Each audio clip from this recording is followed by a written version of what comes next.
temporary. Okay, we'll open this public hearing. I'll begin by reading the notice of public hearing. Notice is hereby given the following hearing will be held in Bonneville County Courthouse, 605 North Capitol Avenue, Idaho Falls, Idaho, September 8th, 2022 at 1:45 p.m. by the Bonneville County Commissioners for the purpose of the public hearing in relation to the application by Kevin and Sondra Ward for a rezone on a property previously owned by TFES 1003 LLC from residential agriculture RE1 to industrial and manufacturing INM1 zone. The general location of this is 2654 North, 25th East, Idaho Falls, south of Iona Road, and west of 26 North, Bonneville County, Idaho. Was a legal description published as well as instructions on how to participate in the hearing. This was published August 24th, 2022 in the Post Register. Those present are all three commissioners, members of the planning and zoning staff, and I'm guessing Michelle will be beginning this one. We'll begin by having Michelle Hagan give the staff report and the summary of planning and zoning hearing and decision. We do have those minutes and we'll, without objection, make those part of the record.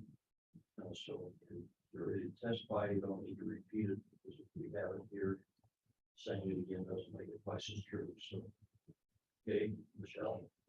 Michelle Hagan. So this is an application to amend the zoning map from the RA1 to INM1 by property previously owned by the TFES 1003 LLC and now owned by Kevin and Sondra Ward. The Planning and Zoning Commission held a public hearing on June 22nd, 2022 and recommended approval of the rezone request with an amendment to include comments from Public Works and the Planning and Zoning staff. The motion passed with one opposed. The property is located on the east side of 25th West and south of Iona Road and the railroad line, and west of 26 North and north of Lincoln Road.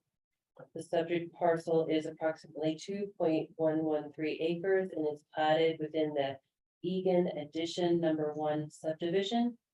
The property is developed with a single-family residential dwelling and accessory buildings. Next slide, please.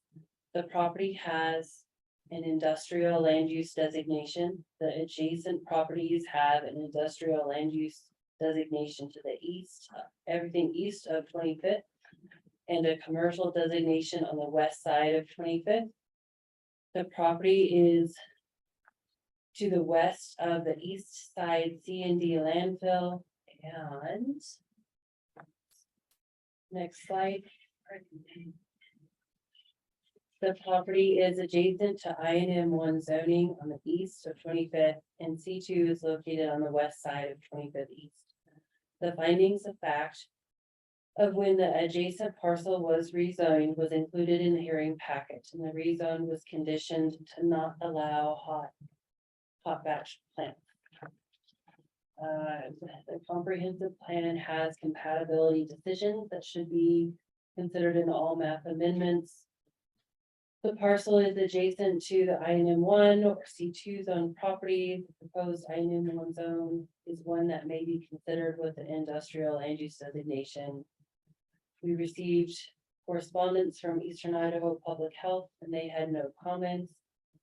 Comments were received from Lance Bates, the Director of Public Works, which are 25th East is an arterial road, and an arterial road improvements will be required with development, including curb, gutter, and sidewalk, or at least an agreement in place to pay the frontage costs of improvements at the time of the roadway being improved. B, access to 25th East will need to be limited per the BMPO access management guidelines and may be restricted as determined by Road and Bridge at time of development. Any questions for me at this time? The curb gutter and sidewalk, is that requirement of the zone, or does that come in the planning? So it development? typically happens during the plating process. That's what I thought. And so this has already been platted as a single lot. So if they chose to change the development from the residential to go to a commercial or industrial zone, and they wanted to create more than one lot out of that, they would do a replat. And that's typically when it would trigger those additional road improvements and curb guttering and sidewalk. Which we had quite a bit of discussion at planning commission routes surrounding that. I saw that. That does not include the sidewalk on the section. That is correct at this time. At this time. But before it's really is if there were needed for the sidewalk. So.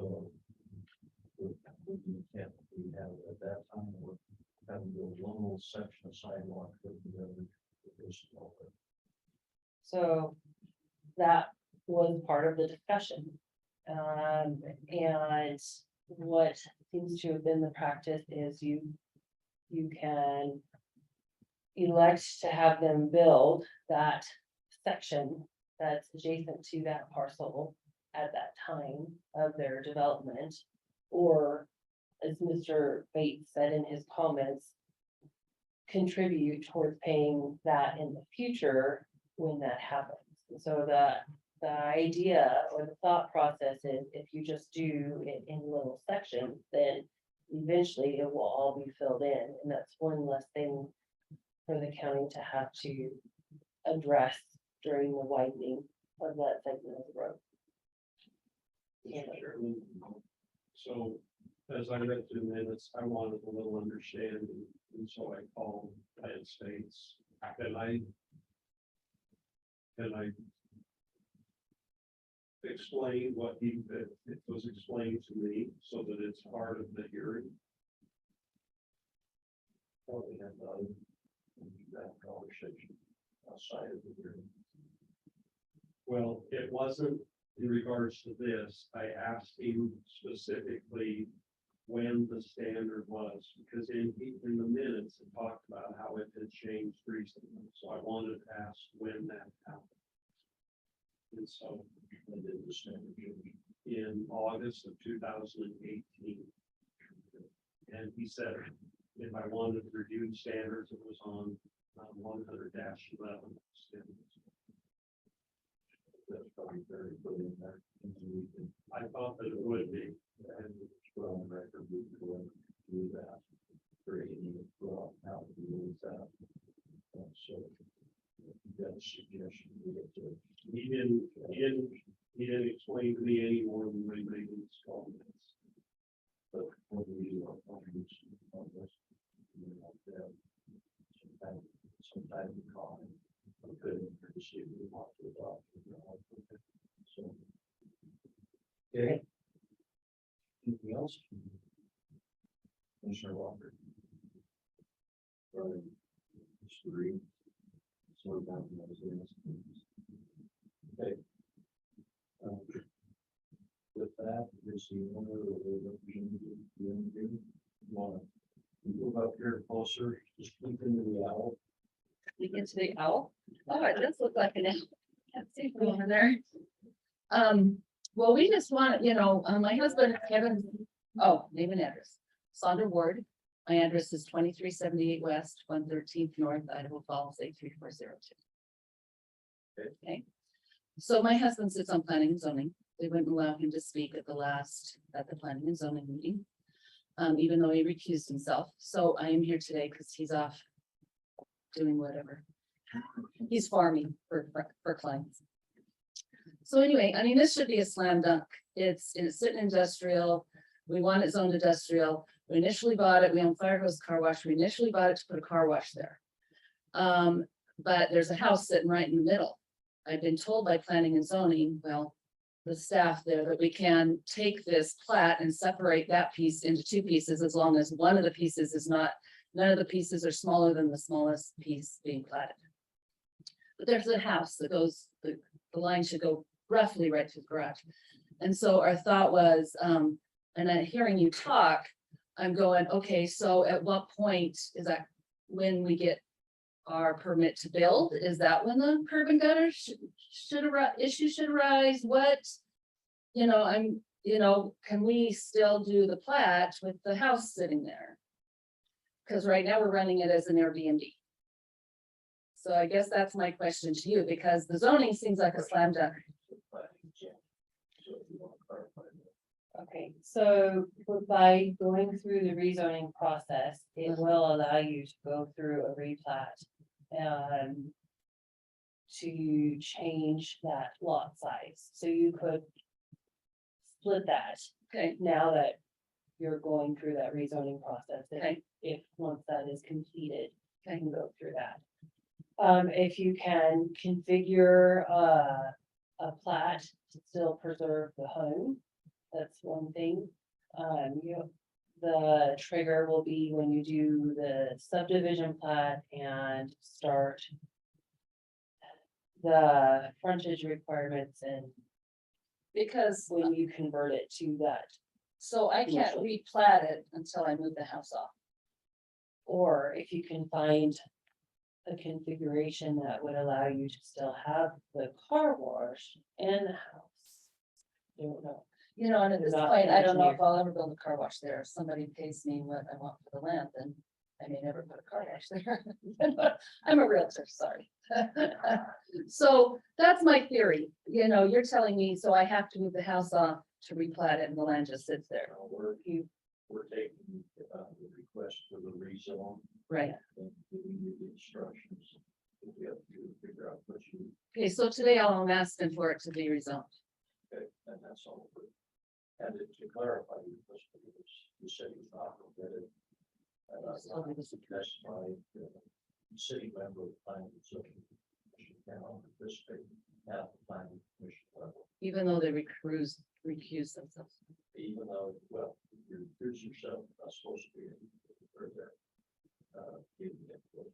I see. At this level, it's a different, because he's not a member of this. Sure, commission.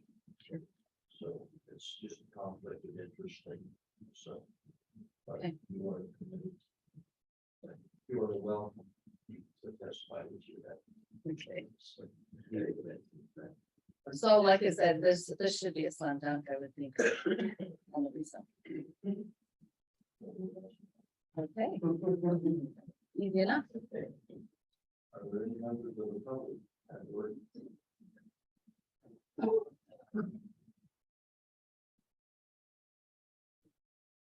My name's Gordon again.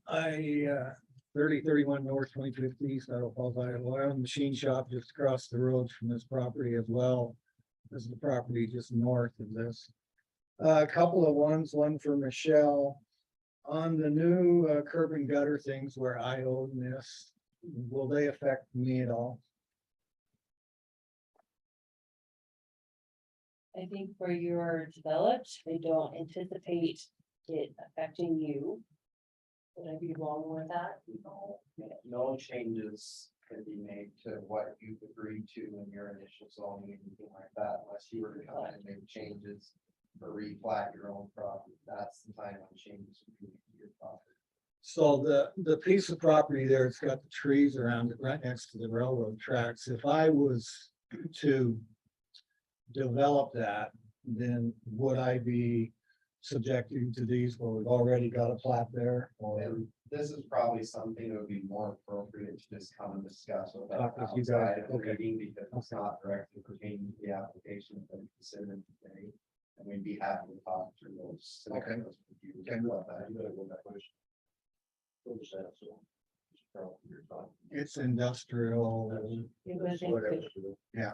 So they're trying to shoot each other's, it was included in the rezone in 2012. A couple other, you got any more? Mitch? Couple of questions, maybe for you, and maybe this is not the time or the place, but just for information. What's the update on sewer being run down Hit Road? Because I know for Sondra, they wouldn't be able to build a car wash unless they can hook into sewer. The nearest sewer is at the intersection of Lincoln. Best answer is we don't know, because that's outside of the restriction, it's gonna be a decision of the city oil falls and stuff. One of the other one, and maybe planning and zoning, what's your future plans? I know Karchner across the tracks there got zoned for, you know, the townhouses and apartments and houses. What's the traffic situation future gonna be there? It's probably. I don't know again. Yeah, something you can come discuss with us or plan states probably on a different occasion about that Okay. area and what the plans are, but not something that's pertinent to what we're. Okay, okay. That's all I have. All right, thanks. There's any questions? Okay, any other members of the public wish to testify? Is there anyone on Zoom? Okay, with, that, we'll call this hearing to a close. And make sure planning zone that is, walk with that for record. We'll call this hearing to a close, take the issue under advisement. Usually takes about 2 to 3 weeks for Michelle to put some proposed findings together. We'll bring them individually to commissioners and we'll schedule those to be adopted, usually on Wednesdays during our regular workers meeting. And, send out notices, this is